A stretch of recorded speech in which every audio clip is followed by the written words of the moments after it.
Skateboarding to me is freedom, it's family, it's a way of life. It's the best experience in the whole wide world. Skateboarding came into my life when I was around 16 years old. All the kids in my building had started skateboarding. It was a good middle ground for everyone. We had something to communicate. It didn't matter what part of town you were from, skateboarding was something that everyone got into. I am the first professor of skateboarding and action sports here in the US, especially at a major university, USC. I've been studying skateboarding in my undergrad and then my master's program, which is in public diplomacy, and looking at how skateboarding can be used as a tool for cultural diplomacy. So when it came time to bring the class together, they knew that I'd been working out in the field in Cuba and Brazil and South Africa, and that we were trying to find new ways to engage youth all over the world. Cuba Skate is our nonprofit that's based in DC and here in LA, and what we do is we bring boards back and forth to the kids that are in Cuba, and we also promote educational exchange between the skaters that are here, skaters globally, and the skaters that are in Cuba. We also work to promote entrepreneurship with all of the young skaters and give them a blueprint to look at how businesses are run here in skateboarding, how they can run their own co-ops and educational facilities there in Cuba.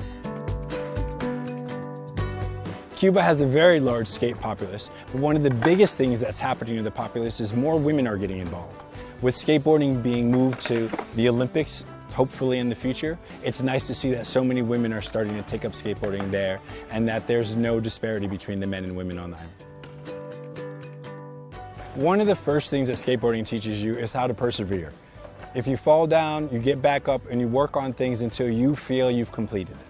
The other thing that skateboarding teaches you is to build a family and to build a community. That's amazing because most sports don't do that. One of the things that people don't realize is that skateboarding was very, very hard for me when I first got started. I didn't have access to money to buy lots of skateboards, so I had to literally piece together boards from parts all over the building. So when I first started skating, it was very collectivist because people gave me little parts and I built my first skateboards from there. So skateboarding means more to me than maybe kids who had access to just do it all the time. For me, it's something I fought to do my whole life.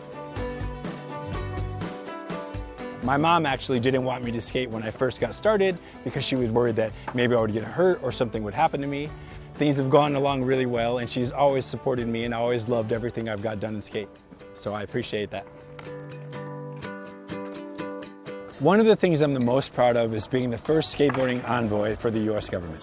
We worked with the embassy in the Netherlands to engage the Syrian refugees who'd been granted asylum, and for some of those kids it was the first time they ever got to see skateboarding up close, and they all became immediate parts of the skateboarding community. The skateboarding diplomacy project that we did with the Netherlands was so successful that the State Department has asked me to decide what other countries we should work on. So we're creating a plan right now to take skateboarding globally as an envoy. The biggest obstacles that we face in Cuba Skate is that we still have travel restrictions, there's still an embargo in place, and that makes our work a little difficult. The good thing though is that we have our hearts in a light place because we know that progress is being made on both sides.